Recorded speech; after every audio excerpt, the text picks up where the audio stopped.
Good morning to everybody. Today we don't have much time for the session, so I'm going to try and explain briefly the most important points about the initiation today and refuge and Bodhisattva vows.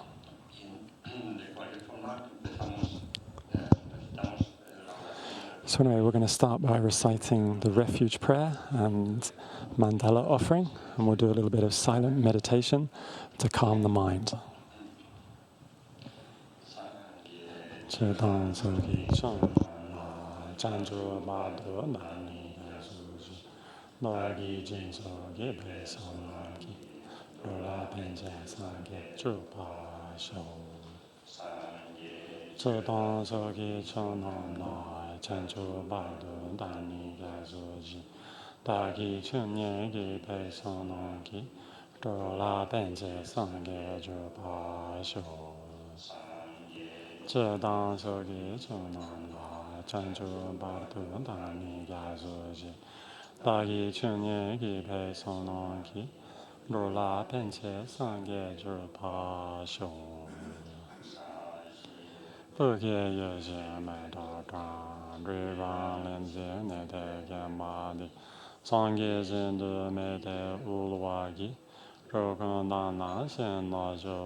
So we'll do 3 minutes of meditation. Try and just observe the breath, as we've done in these days. The meditation in 3 parts. For those who have been here yesterday and last weekend, we're going to try and do that same meditation, applying those 3 aspects into the meditation. So when we breathe in, we imagine that this light radiating from Buddha fills us completely with clear, peaceful, purifying light.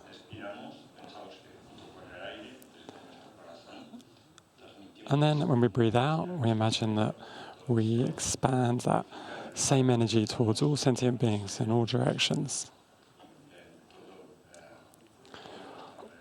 All the people, their loved ones, friends, family, relatives, and everybody. So we'll do that during a few minutes.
This afternoon, Rinpoche is going to give the initiation of the white umbrella deity.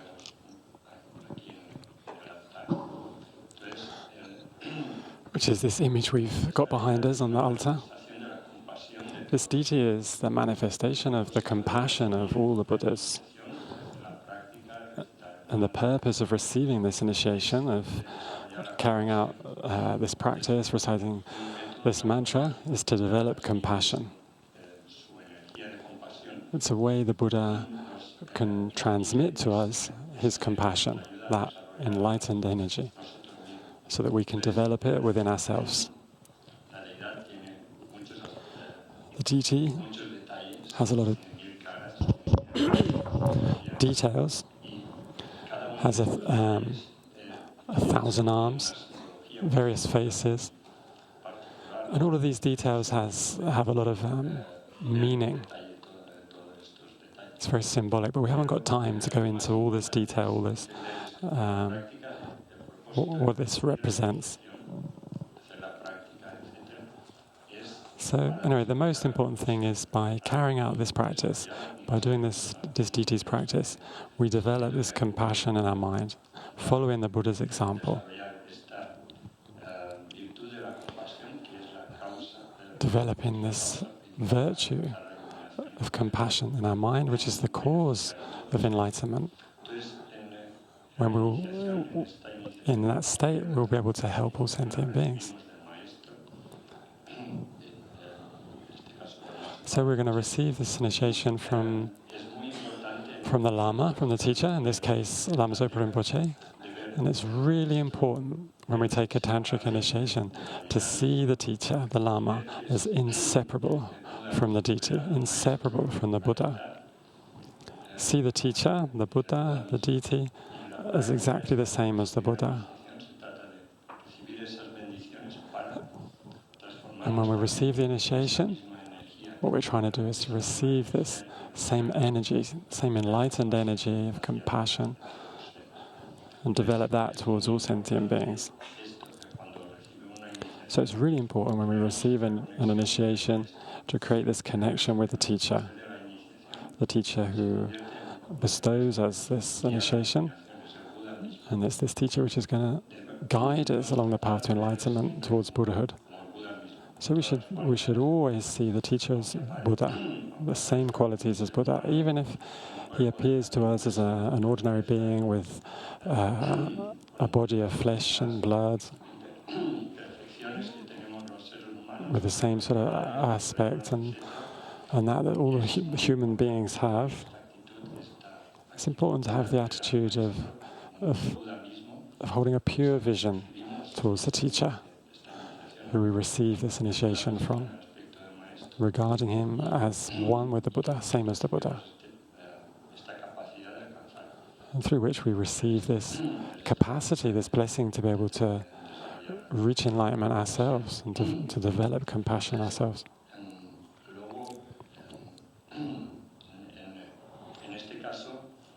So in this case, there's quite a few people here who haven't taken refuge.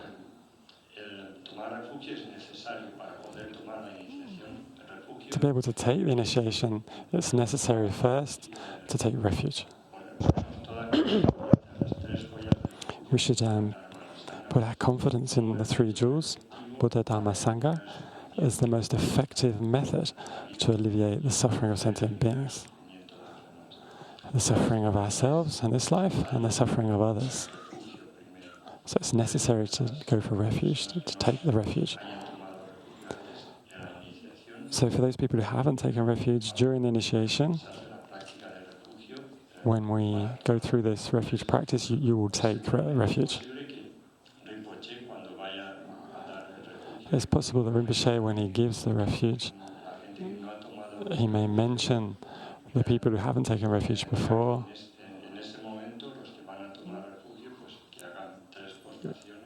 to stand up and to do three prostrations, to put their hands together and to repeat the refuge prayer after Rinpoche 3 times. It's possible that Rinpoche will do it like that, Or it could also happen that Rinpoche will do something different. You might not even mention that. In this case, when we take refuge, those who haven't taken refuge before, imagine they're receiving refuge in that moment.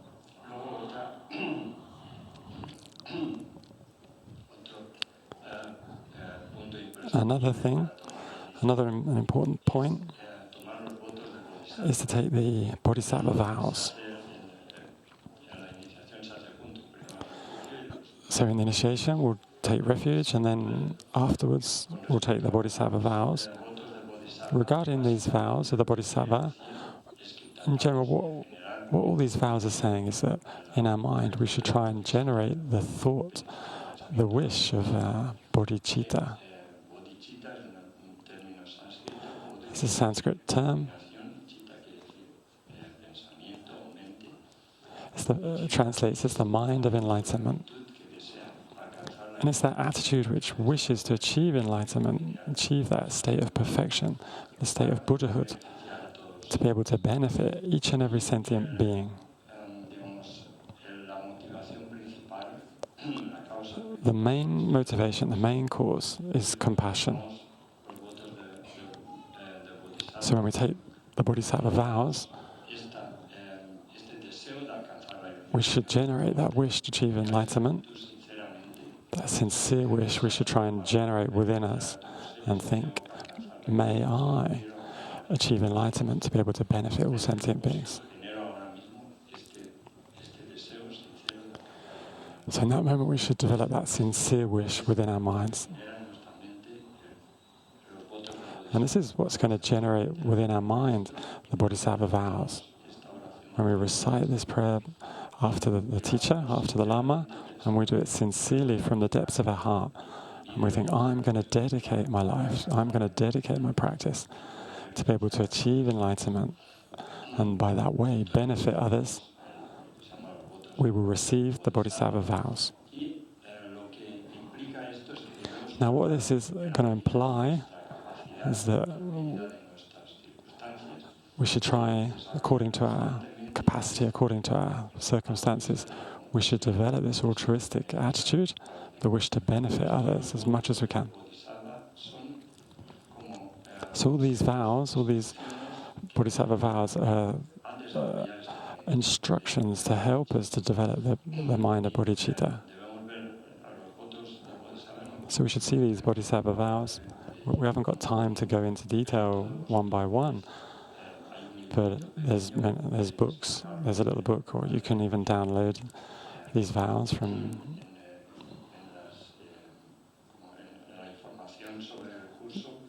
the website, from this course. So everybody can read these again and again and try and follow this advice. These are advice which help us, which encourage us to be mindful of what we're doing, of what we're thinking, of what we're saying, and to avoid harming others.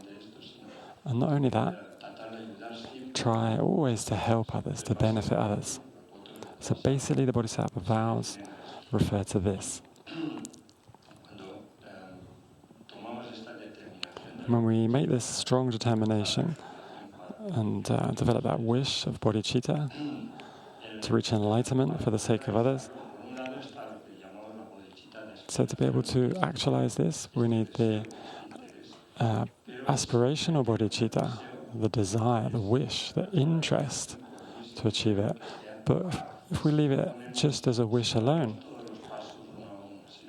if we don't apply all the steps, all the necessary causes and conditions, it won't happen. From the mere wish, from the mere desire to reach enlightenment, it won't happen. So we should follow the correct steps.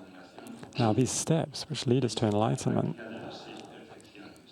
is the practice of the 6 perfections. All the Bodhisattva vows emphasize this. the practice of the six perfections. And we should see them as instructions which are helping us progress along the path. So when we start out, we haven't got the capacity to keep these vows perfectly and completely pure. It's very difficult. But we should try and train our mind, slowly, perfecting our mind, practicing these six perfections according to our capacity and understanding what's involved with the perfection of generosity, what types of generosity, and the same with the perfection of ethics, the perfection of patience, etc. So it's really good as we're taking this initiation, we're taking these vows to try and follow the Bodhisattvas. So it's important to have the text, to know the vows and to go over them again and again. Especially those vows which we break very easily, that we have a tendency to deteriorate, to break, to be very mindful of those ones. So the first of the Bodhisattva vows, this vow we break when we praise ourselves and criticize others with a self-cherishing or with pride or with arrogance. If we analyze this, we're constantly doing this. We have this tendency to constantly praise ourselves.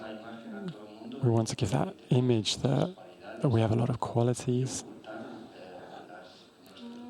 and we like to hide our defects. On the other hand, we see very clearly the defects in others. We identify them straight away, and we like to comment on them and talk about them, proclaim them to others.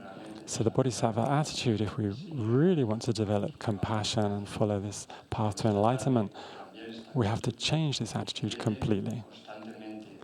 Instead of constantly building ourselves up, praising ourselves with pride and arrogance,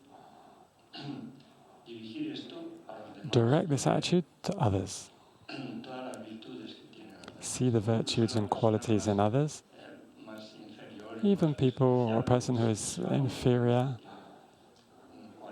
If we look, we can see they have positive aspects, they have qualities. In this case, we should change our attitude to think and see virtues and qualities in others and to proclaim them.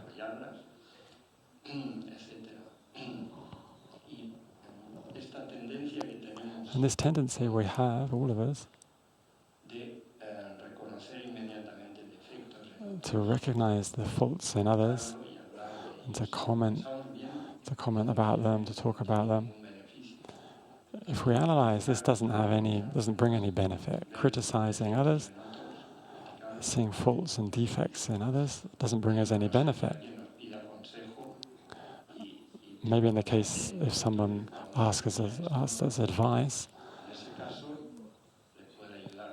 maybe in those cases it might help to talk about faults or defects in general, but observing the faults and defects in others doesn't help. In fact, it's a great obstacle for us to be able to develop compassion towards others. We should develop the thought that everybody has positive aspects and to try and focus on them, to praise them, to build them up. So this is just one example, the first Bodhisattva vow. Praising oneself and criticizing others.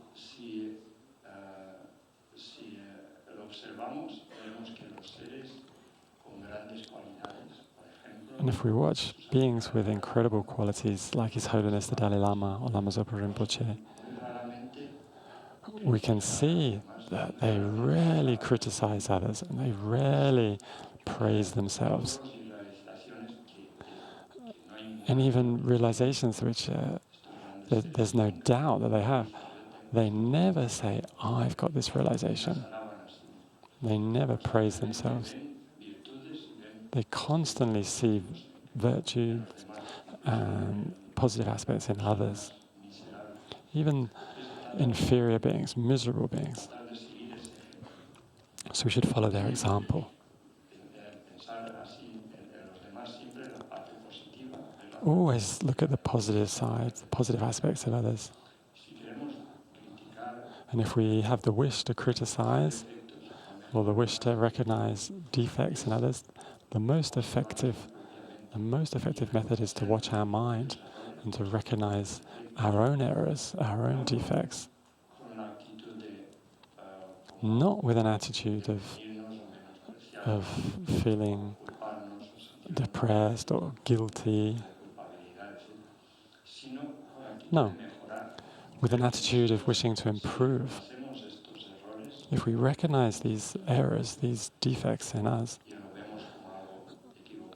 and we can see them as something mistaken, then we can try and improve, we can try and correct them. So if we start with the first Bodhisattva vow, praising oneself and criticizing others, we should try and be very mindful of this attitude that we have and change it completely. See the qualities and virtues in others and develop love and compassion towards them. A mother with love towards their child sees all the positive aspects of their child. Even if their son or daughter has great defects or faults, the mother sees the qualities. So we should have that same attitude towards all sentient beings, just as a loving mother has towards her child. See that they have lots of positive aspects.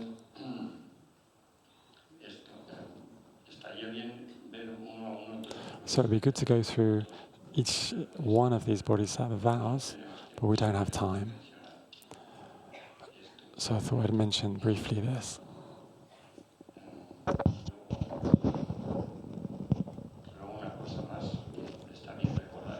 One more thing we should remember, we've mentioned it yesterday, to take the initiation today we shouldn't eat black food. So black food is food which creates a kind of contaminated energy in our body. So we should avoid eating meat, fish, eggs, garlic, onion. And be mindful, it's not easy. Sometimes there's products like biscuits or pasta which have egg in. So we should try and avoid all these foods. It's not easy, but we should try. It's just for one day. So just try and eat something simple, vegetables, something. So this is important when you take an initiation.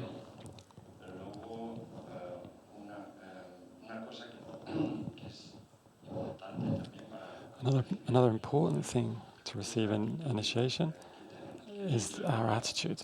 In fact, this is the most important, to have a very sincere motivation. And to use in the tantric practice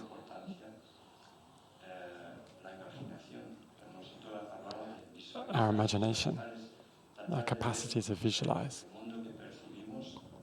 We should try and see the world that we experience in a very positive way, in a very pure way.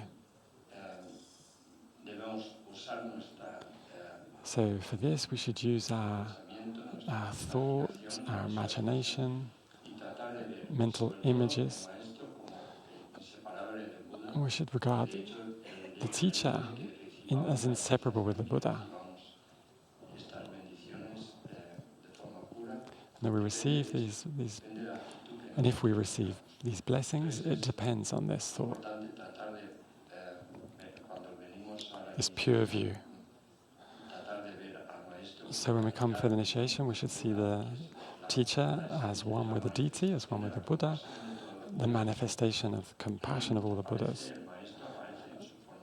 which arises, which appears to us in this human form,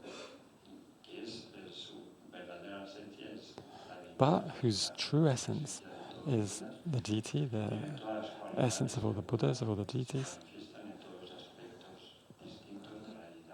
and has these qualities of Buddha. We can imagine that he manifests in the image of the deity, with those same faces, many arms, implements, and think that the Guru Deity is acting only to benefit and to protect sentient beings. So this practice of the white umbrella deity has especially power to protect sentient beings, to protect from negative energies, all types of negative energy, negative influences.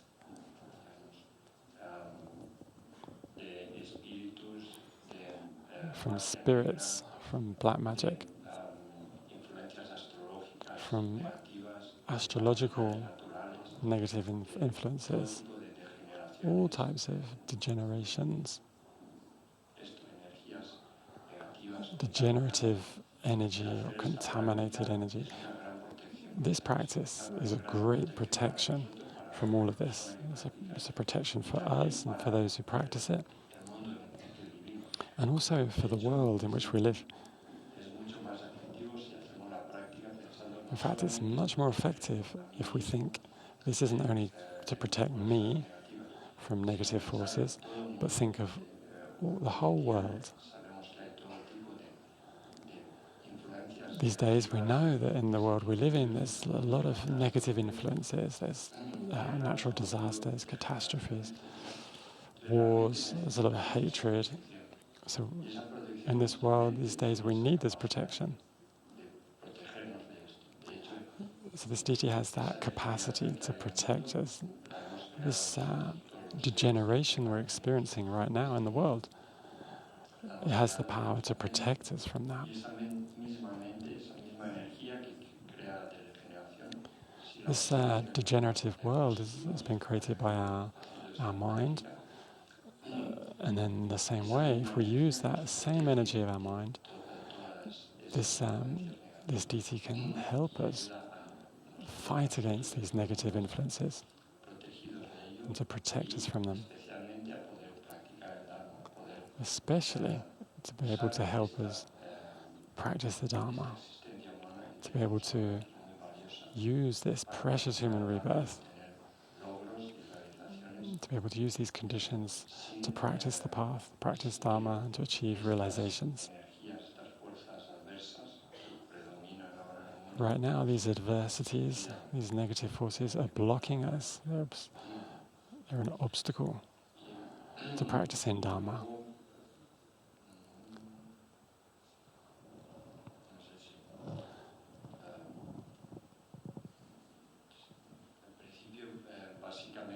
So basically, that's it. So if anyone wants to ask a question or make a comment, because we have to, at 11 we have to finish.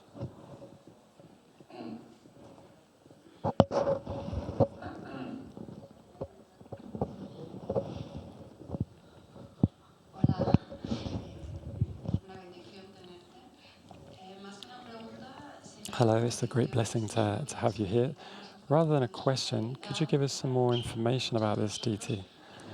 For a lot of us, this is just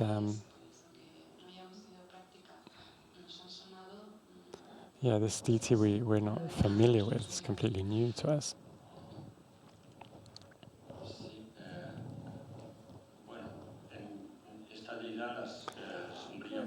This deity, the white umbrella deity,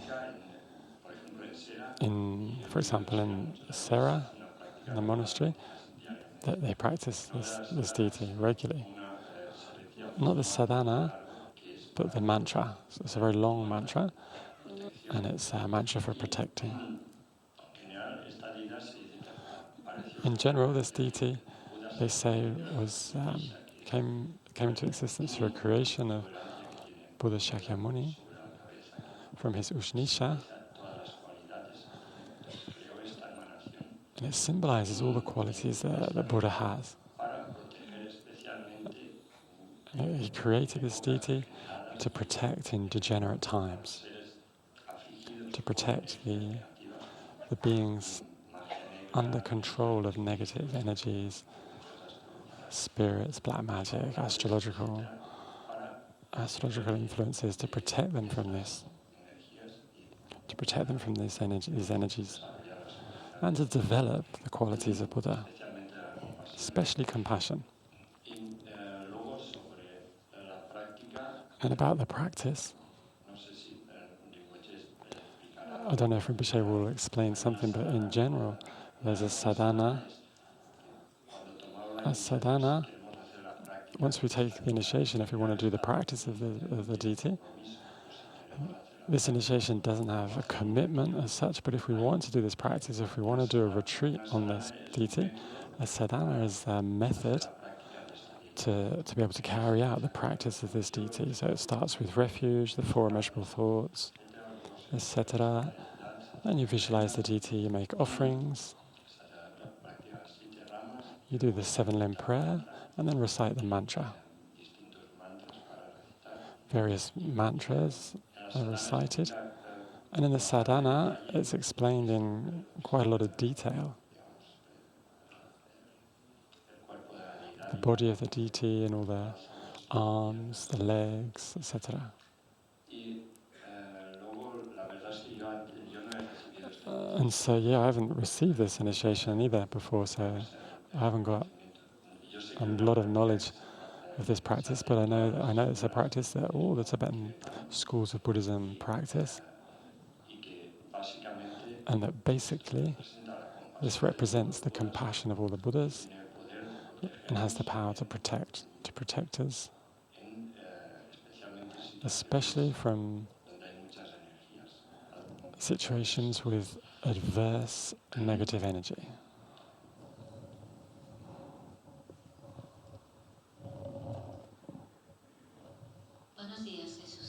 Good morning, Jesús.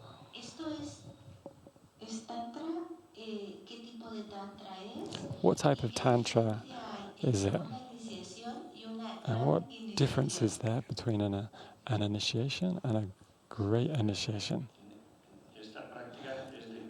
This practice belongs to Kriya Tantra. So there's 4 levels of Tantra. Kriya Tantra is the inferior level, and in the practice of Kriya Tantra, the emphasis is on external activity, physical activity. So it's important, the food, not to eat, as we mentioned, black food, contaminated food, and it's also important to be clean, to wash the body. It's important, the ritual, the offerings, etc. To know well the mudras, to use their implements. In the practice of Kriya Tantra, they emphasize a lot all of this.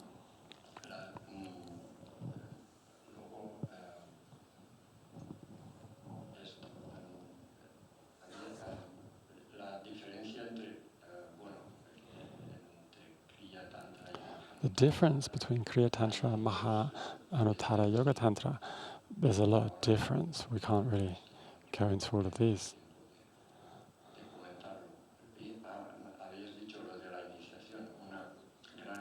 Oh yes, you mentioned the difference between initiation and a great initiation. In general, a great initiation is the complete initiation. So it consists of 2 parts, the preparation, which is done the day before, and then during that night you observe your dreams, and you interpret these dreams. Then in the second part you take the initiation. So there's another way of giving the initiation, is giving the jenang, which would be the permission to practice. In this case,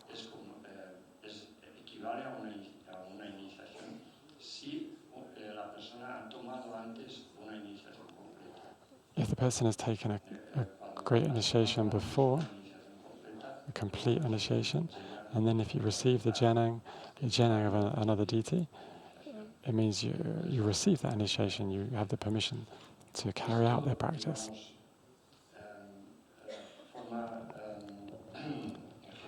So in general, it's like this, but then every Lama is different. Every Lama has their style, has their way of giving initiations. So there could be a lot of difference. But in general, a great initiation is a complete initiation, which contains all the ritual, which is usually given over 2 days, and a jenang, or a permission to practice. If before you've received a great initiation from Kriya Tantra or another class of Tantra, receiving a jenang from another deity, a different deity, you receive, it's a way of receiving the complete initiation of that deity. So there's a lot of details over this, but yeah.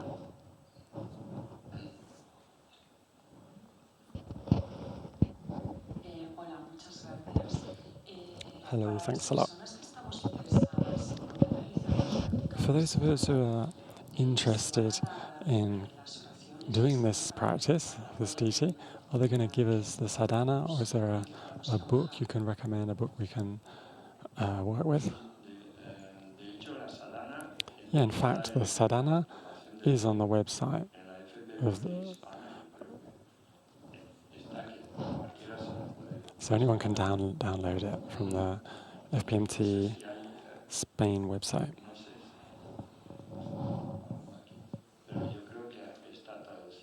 I'm pretty sure this is translated into Spanish.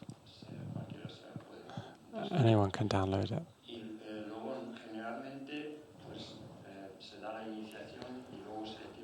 So in general, you receive the initiation, and then you explain the practice.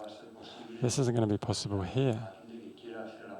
So the people who want to do the practice, you're going to have to get hold of the sadhana, which is going to be easy from internet.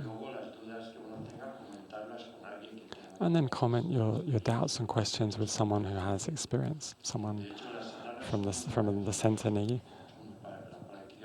But yeah, sadhanas are very similar in general. The refuge, the visualization, mantra.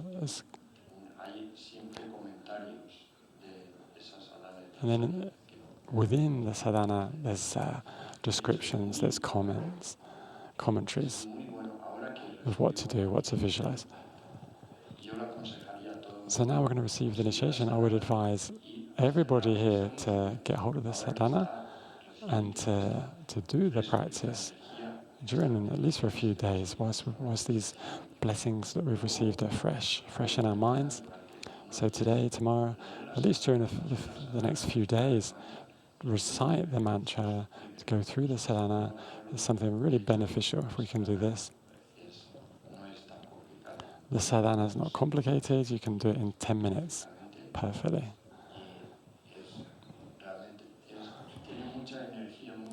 Has a lot of energy, a lot of power, especially when we've just recently received these blessings. They haven't deteriorated, we haven't forgotten.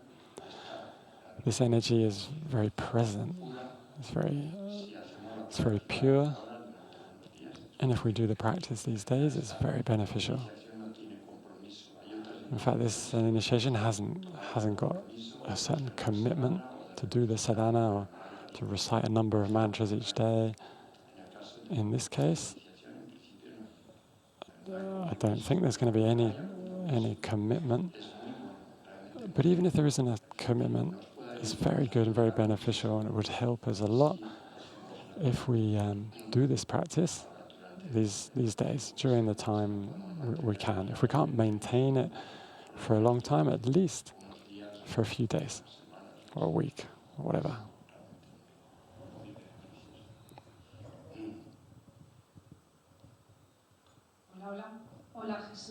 Hello, Jesús. Yes, I've got a lot of doubts. One of these is about renunciation. The term in general, Buddhist term, I've got problems trying to understand this in the West, because I see differences. Renunciation for monks and nuns, renunciation for families. This is the problem I see in the West and in general. Thank you. Yes, the fact is, renunciation, when we talk about Dharma practice, there's many ways to condense all the practices. One of the ways is to talk about the three aspects of the path: renunciation, bodhicitta, and the correct view. So these three aspects condense all the practice, all the teachings on the path. So the first of these is renunciation. The term in Tibetan, nechung, means leave, definitely. So what it implies, when we hear the word renunciation, it seems as if it's kind of like an obligation to leave everything that we fancy doing, or leave everything we like to one side, and to practice and do what we don't wish for, what we don't like.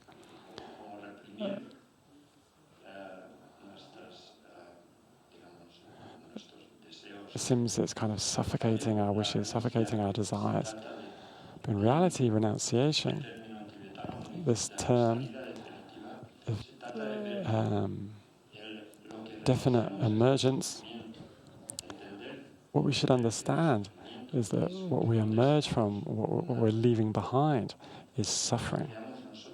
Suffering that we create ourselves through our actions, through our words, through our thoughts. When we realize this,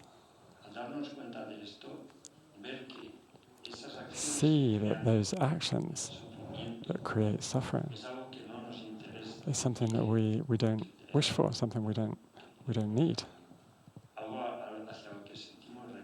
It's something we can even develop aversion towards.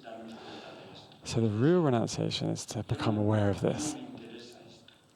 I'm not interested in this. I'm not interested in suffering.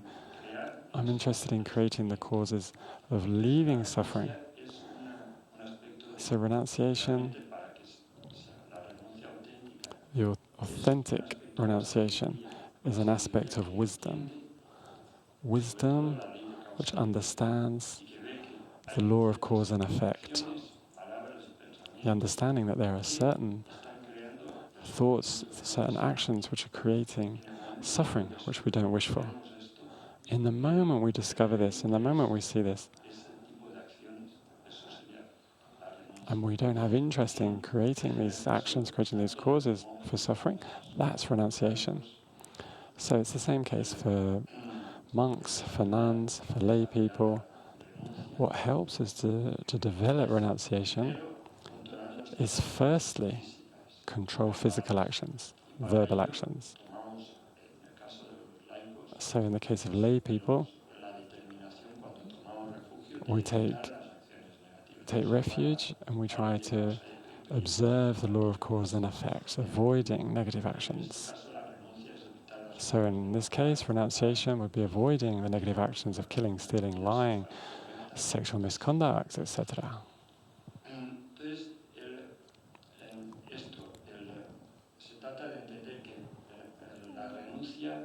We should understand that renunciation doesn't mean live in poverty. A person can live in society, can enjoy everything, a good material wealth, well-being, and also have renunciation. Renunciation means cutting attachment. The attachment to these material things, these pleasures, etc., these objects, temporal happiness, which, as we said, are something transitory, something which will end.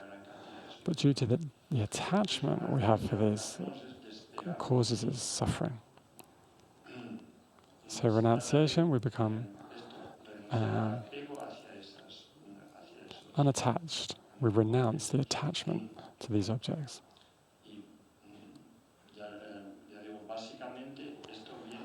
Basically, this comes from understanding the law of cause and effect.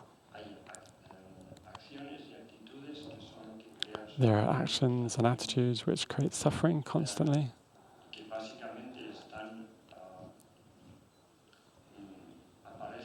And which basically arise due to attachment to various objects. So one example that helps me,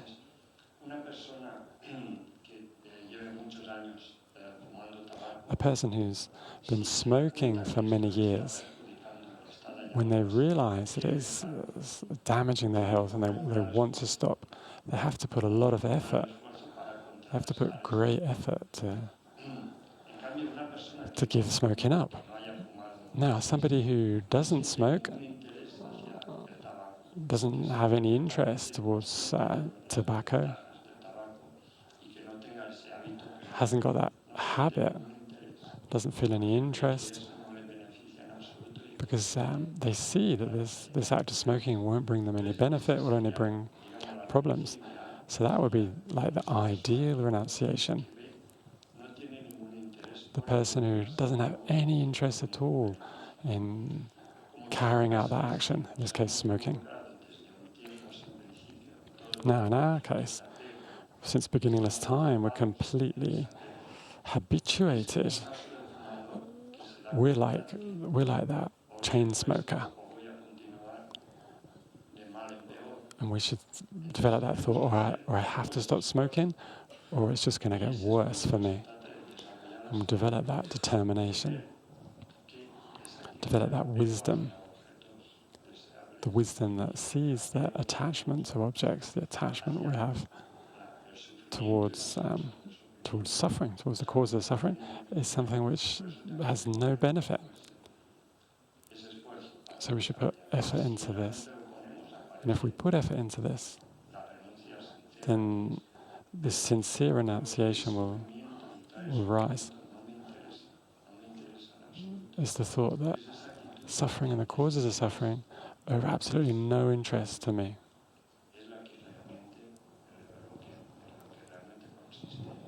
So this is what renunciation really is.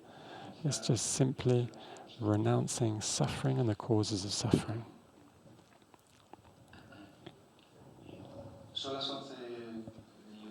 It's 11 o'clock.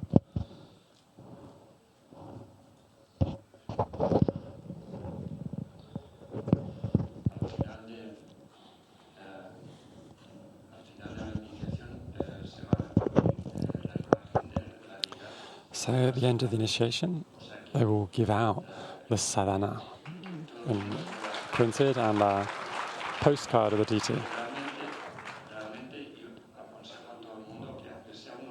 So I really advise everybody these days to read carefully the sadhana without rushing, as much as we understand.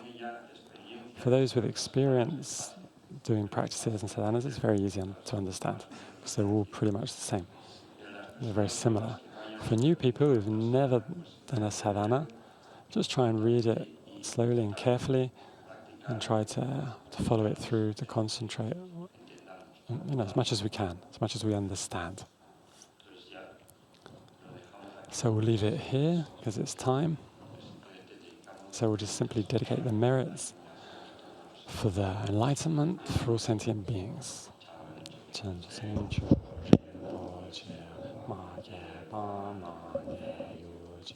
Ke ba nyan ba me ba ya. Gong ne gong du de wa ju. Ra we go we shen kan de. Den dan de wa ma lu ju we ne. Chen ne si wan ten sin ga so de. Sha pe si de ma du ten ju chi. Thank you.